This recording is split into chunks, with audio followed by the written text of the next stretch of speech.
So I need to figure out what I want to do with these orcs and get that done. And we're going to do that today. So I got a really cool one for you. 11th edition is right around the corner. I want to get ready with some orcs. And what I mean by that is I want to pick my paint scheme for orcs because I am keeping every piece of this 11th edition starter box when it comes out. Alright, so let's get right to it. We're just going to do our dry brush Zenithal highlight. This is really nice. I do this for almost every single model now. It's really good. What it does is that it kind of trains my hand to know which parts I want lighter, which parts I want darker later on, but hey, this is kind of always the first part. We're going to just go straight to the speed painting.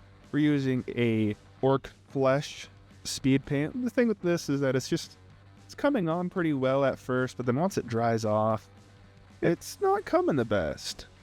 And we can see after we're getting done with the little fingers and all this stuff that once we have it all dried off, it didn't really come the way I wanted it to. And we're going to fast forward and you'll see it's just this first model didn't really come together. Alright, so that orc did not necessarily turn out how I wanted it to. That's actually my first ever orc I ever painted, so it's alright. But either way, we're going to try again. We have a lot of orcs to choose from.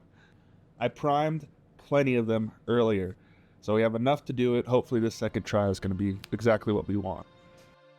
Alright, time for try 2. We're already going to go through this and already have our Zenithal highlighted model. Don't need to show that again. This time we're just going to put some dark green. Alright, this dark green's Caliban green. Nice green. Then after we get the dark green on there and lighting up everything, we're going to do the Emerald Hunt from Warpaint's Fanatic line. This is a really good line.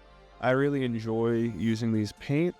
We're just going to be doing this on like the muscular area, highlighting the high points with that paint, and then we're just going to blend it all together. So we're not going to do this little speed paint for this one. We're going to try and really just form everything in, going from darker to lighter, and then from lighter back to darker in a little blending sequence. You can see these blendings are coming in nicely now. Everything's forming all right. You know, fun fact, this is only the second orc I've ever done.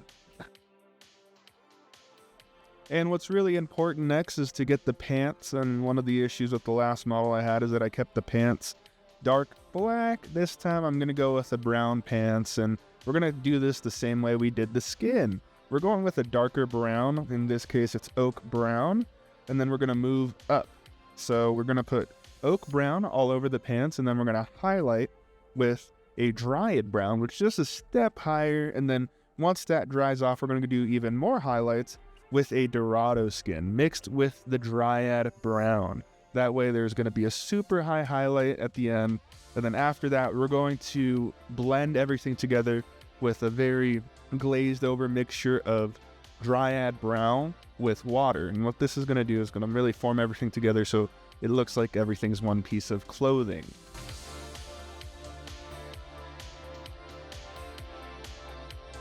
Alright, we all know my favorite metallic is this broadsword silver. It is one of my favorite metallics. Even though it's a speed paint metallic, it just comes off very dark gunmetal-y. It does not really have a fault in it that I've seen so far. I'll use it just even as base applying some metallics. It's a very good metallic in my use. It covers really well, shines very nice, and it's not too light, so it doesn't come off like a silver or a light steel. This is going to come off very gunmetal-y, very grimy, and it's going to keep everything together. And we're just applying the finishing touches of some dryad brown and oak brown. We really want the straps to be a darker brown like a leather, so we're not really going to take the time to lighten it up.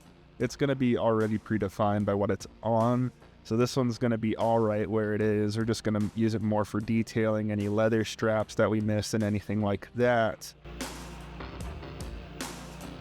And of course, some nice black on the pauldron and black outlining any stripes that were too heavily over dry brushed. And this black is a too thin coats black.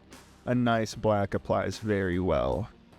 And finishing up with the eyes, of course, and this is just a neat little red. And the finished product here is all done and ready to review. Let's see how we do. Alright, so that second work looks much better. I got to try out some different techniques. I did not rely on the speed paint for this one. That is great. Speed paint is nice, but just didn't catch on the way I wanted to with the first one. So this one I kind of used a blend between a dark green and a light green and just blending the two in between each other to really accentuate the differences of the muscles. And it worked out. And this is actually me building upon my glazing technique that I used in a previous video. And I think this is good because it's making it so that I don't have to rely on the speed paints to get definition. I can just use light and darker shades and get the shading to show the definition, which is something that I've struggled with in the past. Now it's kind of coming out really well. It really shows that practice does make perfect. Now, while this isn't far from perfect still, it's on the step there, and this is probably one of my better miniatures yet.